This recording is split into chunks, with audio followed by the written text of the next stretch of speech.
आपके गांव में रोड कौन बनवाता है? नाली साफ करवाने का डिसीजन कौन लेता है? और जब किसी को सरकारी मदद चाहिए होती है तो फाइनल डिसीजन कौन करता है? आंसर सिंपल लगता है, सरपंच।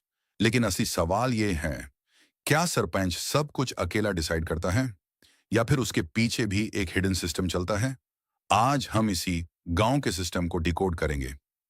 दो, इंट्रोडक्शन, सिंपल ओवरव्यू। सरपंच यानी गांव का इलेक्टेड लीडर। जैसे सिटी में मेयर होता है वैसे गांव में सरपंच होता है। लेकिन सरपंच सिर्फ नाम का लीडर नहीं होता, वो गांव के डेवलपमेंट का मेन डिसीजन मेकर होता है। और उसके पास होती है एक पूरी टीम। आज हम जानेंगे सरपंच का काम एग्जैक्टली कैसे चलता है, स्टेप बाय स्टेप। तीन, process explanation, step by step. Step एक, स्टार्टिंग क्या होता है, सरपंच कैसे बनता है। सबसे पहले सर्वमान, सरपंच बनता कैसे है? गांव में इलेक्शंस होते हैं, लोग वोट करते हैं, जो कैंडिडेट सबसे ज्यादा वोट जीतता है वो सरपंच बन जाता है। Simple democracy.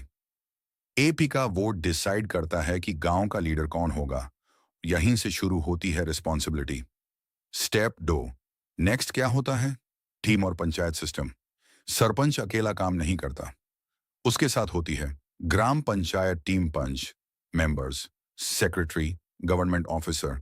हर मेंबर का एक रोल होता है। जैसे कोई डेवलपमेंट का काम देखता है, कोई स्कीम्स हैंडल करता है, कोई रिकॉर्ड्स मेंटेन करता है, और सरपंच सबको कोऑर्डिनेट करता है, टीम का लीडर होता है, बिल्कुल एक कैप्टन की तरह।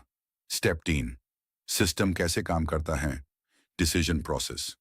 अब आता है मेन पार्ट, डिसीजन कैसे लिया जाता है। मान लो गांव में प्रॉब्लम है, पानी की कमी, रोड खराब या बिजली इश्यू, तो प्रोसेस कुछ ऐसा होता है। एक, गांव के लोग प्रॉब्लम बताते हैं।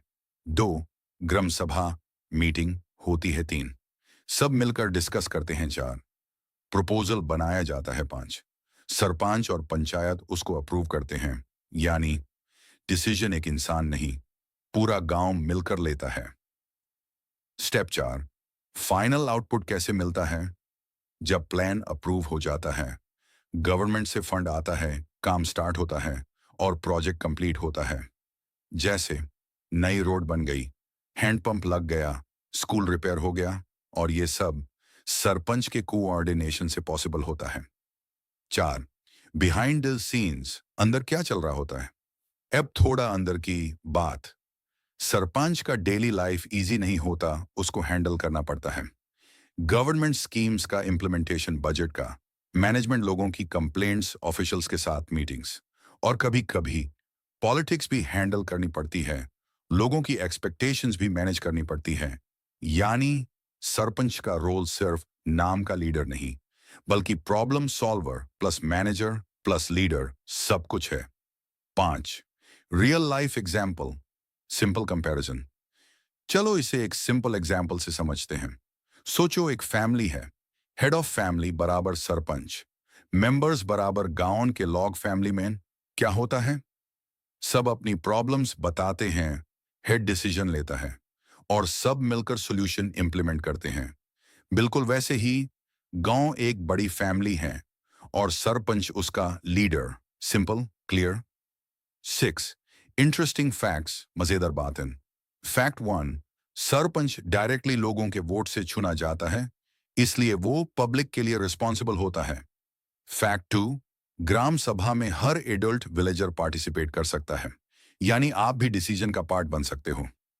फैक्ट तीन, अगर सरपंच सही काम नहीं करता तो उसके अगेंस्ट एक्शन भी लिया जा सकता है। साथ, conclusion, short summary plus engaging ending.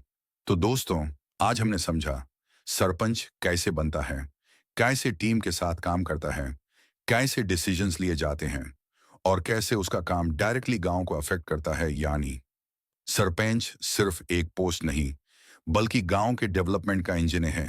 Engagement outro, अब आप बताओ, आपके गांव में सबसे बड़ा इशू क्या है, और आप सरपंच होते तो क्या चेंज करते? कमेंट्स में जरूर लिखो। अगर आपको ऐसे सिंपल और पावरफुल एक्सप्लेनेशन वीडियोस पसंद आए, लाइक करो, शेयर करो